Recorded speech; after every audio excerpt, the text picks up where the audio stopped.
नमस्कार दोस्तों, तो आज हम आपके लाए हैं हिस्ट्री मेजर 8 का वीवीआई क्वेश्चन लाए हैं। सेमेस्टर 4 सत्र क्या है तो आपका 22-26, ठीक है। क्योंकि देखिए टाइम नहीं है ऐसे भी, ठीक है। बहुत वीडियो बनाना है, आप लोगों का प्रॉब्लम सॉल्व करना है, ठीक है। तो आपका कौन कौन सा ऑनर्स लिए हैं, आपको कौन कौन सा क्या प्रॉब्लम है, तो आप कॉमेंट में बताइएगा, ठीक है। तो चलिए हम बढ़ते हैं हिस्ट्री मेजर 8 वीवीआई क्वेश्चन की ओर, ठीक है। तो आपको इसमें क्या क्या पढ़ना है वो समझिए। जैसे कि हम बतलाए थे, हाँ एक बार बता देते हैं कि जो सिलेबस नहीं देखे हैं वो सिलेबस देख लीजिए, ठीक है। तो इसमें आपको आधुनिक यूरोप का इतिहास पढ़ना है, यानी वर्ल्ड हिस्ट्री पढ़ना है। इसीलिए ये पेपर आपके लिए बहुत ही हार्ड है। आपको 1789 ईस्वी से 1870 ईस्वी तक का इतिहास तक पढ़ना है, ठीक है। इसीलिए हम सिलेबस के हिसाब से वीवीआई क्वेश्चन लाए हैं, ठीक है। हमको जो क्वेश्चन इंपॉर्टेंट लगा वो हम सारा इसमें बताए हैं, ठीक है। तो देखिए इकाई 1 में आपको पढ़ना था कि फ्रांसीसी क्रांति और नेपोलियन के बारे में पढ़ना था, ठीक है। जो सिलेबस नहीं देखे हैं बार-बार बोल रहे हैं वो सिलेबस देख लें। देखिए पहला क्वेश्चन है कि फ्रांसीसी क्रांति के प्रमुख कारण एवं प्रभाव का विश्लेषण कर दीजिए। दूसरा नंबर क्वेश्चन पूछ सकता है कि फ्रांसीसी क्रांति में बुद्धिजीवियों की भूमिका का चर्चा कीजिए। तीसरा क्वेश्चन पूछ सकता है कि राष्ट्रसभा यानी नेशनल असेंबली के कार्य एवं महत्व का वर्णन करें। ये तीनों लगातार क्वेश्चन जो बतलाए हैं टॉप में बहुत ही इम्पोर्टेंट है, ठीक है, बहुत ही। चौथा क्वेश्चन है कि फ्रांसीसी क्रांति के दौरान आतंक शासन का प्रकाश डालिए। ये भी इम्पोर्टेंट लग रहा है हमको। पांचवा क्वेश्चन है क्रांति में सामाजिक वर्गों, ठीक है, तो कैलरीजी हुआ, नोबिलिटी हुआ, कॉमनर्स हुआ कि भागीदारी की विवेचन कीजिए, ठीक है। ये तीनों का जो भूमिका था, ठीक है, भागीदारी किया था सामाजिक वर्ग में, उनका आपको लिखना है, भागीदारी का विवेचना करना है।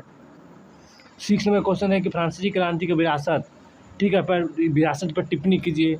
ये क्वेश्चन इंपॉर्टेंट लग रहा है हमको। 7वां नंबर मतलब वेरी इंपॉर्टेंट है, मतलब इसके बारे में क्या ही बोले, मतलब कम है, ये तो क्वेश्चन तो आएगा ही। नेपोलियन बोनापार्ट का उदय एवं समाज निर्माता का निर्माण का वर्णन करना है, ठीक है। नेपोलियन बोनापार्ट का उदय किस प्रकार हुआ, ठीक है, डायरेक्ट क्वेश्चन पूछ सकता है, या फिर नेपोलियन बोनापार्ट का उदय एवं समाज निर्माण का वर्णन करना है। 8वां नंबर क्वेश्चन है कि नेपोलियन को समाज निर्माता एम्पायर बिल्डर क्यों कहा जाता है। ये भी बहुत बहुत बहुत इंपॉर्टेंट है, ये तो बहुत ही इंपॉर्टेंट है, अनिवार्य है, ये क्वेश्चन आएगा। नेपोलियन के पतन के कारणों की व्याख्या करें। ये क्वेश्चन और ये क्वेश्चन, ठीक है, बहुत ही इंपॉर्टेंट है। 8 और 9 नंबर, ठीक है, 8 एवं 9 नंबर ये तो करने के ही जाना है आपको, ठीक है। इकाई 2 में समझते हैं। इकाई 2 में आपको पढ़ना था वियना से 1848 तक की क्रांति तक पढ़ना था, ठीक है। तो वियना कांग्रेस की उद्देश्य निर्णयों का विवेचना करना, ये इंपॉर्टेंट है, करके ही जाना है। दूसरा नंबर में यूरोप का मैत्री संघ, ठीक है, तो ये क्या था, ठीक है, इनका उद्देश्य महत्व का स्पष्ट करना है, ठीक है। तीसरा है कि मेटरनिक प्रणाली की विशेषता एवं प्रभावों को व्याख्या कीजिए, ठीक है, क्या था।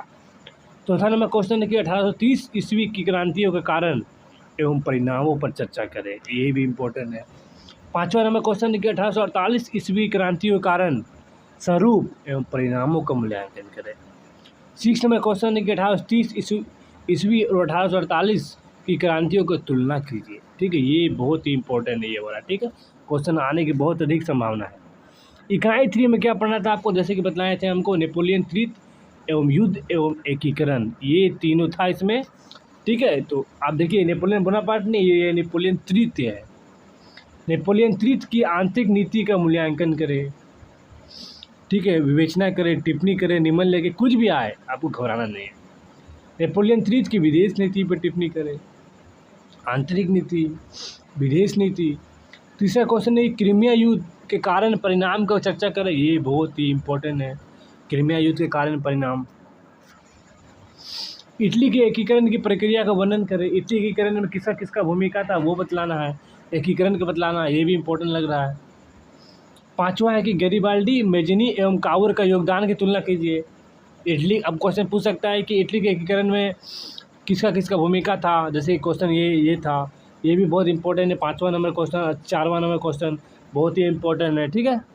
तो इसमें यूनिट 3 तक था, ठीक है। इसमें देखिए, इसमें इसलिए छोटा सिलेबस दिया है क्योंकि बहुत हार्ड है, यही सिलेबस छोटा बहुत हार्ड है, क्योंकि इसमें आपको आधुनिक यूरोप का इतिहास पढ़ना है, वर्ल्ड हिस्ट्री पढ़ना है। भारत का इतिहास नहीं कि बना के लिख दिए, ये वर्ल्ड का इतिहास है, इसलिए आपको इसमें अधिक योगदान देना, नहीं तो इसमें आप फेल हो सकते हैं, ठीक है। तो इससे हम वीवीआई क्वेश्चन बतला दिए, इससे हम मेन क्वेश्चन को लाए।